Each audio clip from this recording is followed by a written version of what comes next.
بسم اللہ الرحمن الرحیم۔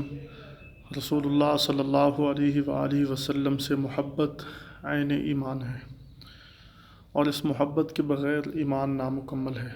خود جناب رسالت مآب صلی اللہ علیہ وسلم نے ارشاد فرمایا: لا یؤمن احدکم حتی اکون احب الیہ من والدہ وولدہ والناس اجمعین، کہ تم میں سے اس وقت تک کوئی کامل مومن نہیں ہو سکتا جب تک میں اس کو ساری کائنات سے زیادہ، اپنے والدین سے زیادہ، اپنے اولاد سے زیادہ محبوب نہ ہو جاؤں۔ اور آپ صلی اللہ علیہ وسلم کی محبت کے بغیر دین اسلام پر عمل کرنا مشکل، ناممکن ہے۔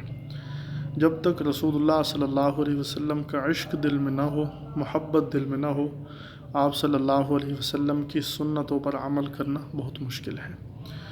اور صحابہ اکرام رضی اللہ عنہم اجمعین اس محبت اور عشق کا عملی نمونہ ہیں۔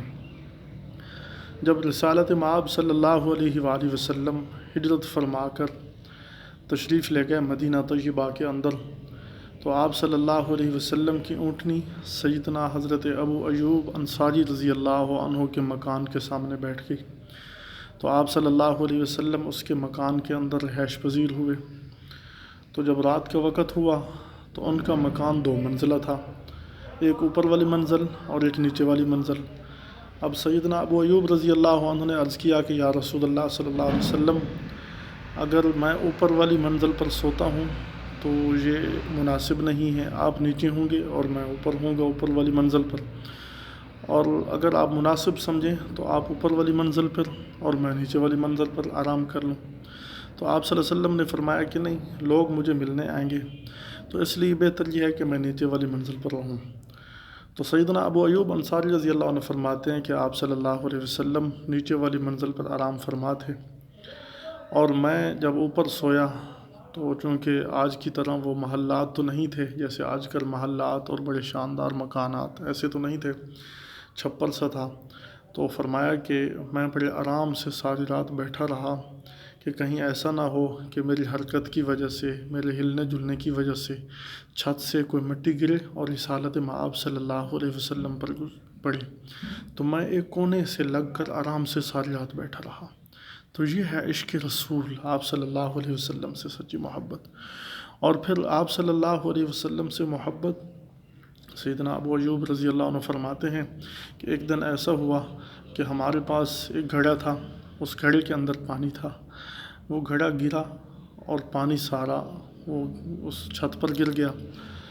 اب جب پانی گرا تو ہمیں یہ خدشہ ظاہر ہوا کہ یہ پانی آپ صلی اللہ علیہ وسلم پر گرے گا۔ تو میں یعنی ابو ایوب نے اور میری بیگم یعنی ایوب نے، ہم دونوں کے پاس ایک لحاف تھا، اور ایک ہی لحاف تھا جس کے اندر ہم آرام کرتے تھے۔ تو ہم نے اس لحاف کے ساتھ اس پانی کو خوب چونکا تاکہ یہ پانی نیچے نہ گرے اور رسالت مآب صلی اللہ علیہ وسلم کو تکلیف محسوس نہ ہو۔ تو ہم نے بڑی کوشش کر کے اس پانی کو نیچے نہ گرنے دیا، اپنا لحاف تو خراب کر لیا لیکن رسالت مآب صلی اللہ علیہ وسلم کو تکلیف دینا گوارا نہیں کیا۔ اور پھر فرماتے ہیں کہ ہم جو کھانا تیار کرتے آپ صلی اللہ علیہ وسلم کی طرف بھیجتے، آپ صلی اللہ علیہ وسلم سے جو بچ کر آتا ہم اسی جگہ سے کھاتے تھے جہاں رسالت مآب صلی اللہ علیہ وسلم کی انگلیاں لگی ہوتی تھیں، برکت حاصل کرتے تھے۔ کیسے مبارک اور خوش نصیب وہ لوگ تھے کہ جو رسالت مآب صلی اللہ علیہ وسلم کا بچا ہوا کھانا کھاتے تھے۔ تو فرماتے ہیں کہ ایک دن ایسا ہوا کہ آپ صلی اللہ علیہ وسلم نے کھانا واپس بھیجا، ہمیں محسوس ہوا کہ آپ صلی اللہ علیہ وسلم نے وہ کھانا کھایا نہیں، تناول نہیں فرمایا۔ تو میں نے ادباً عرض کیا کہ یا رسول اللہ صلی اللہ علیہ وسلم، آج کھانے میں کوئی چیز ناپسند تھی، آپ نے یہ کھانا تناول نہیں فرمایا۔ تو آپ صلی اللہ علیہ وسلم نے فرمایا کہ کھانے کے اندر لہسن اور پیاز تھا، اور میرے پاس اللہ کی رحمت کے فرشتے ہر وقت آتے رہتے ہیں، تو وہ ان چیزوں سے بدبو محسوس کرتے ہیں، وہ ان چیزوں کو اچھا نہیں سمجھتے، اس لیے میں نے کھانے سے اجتناب کیا۔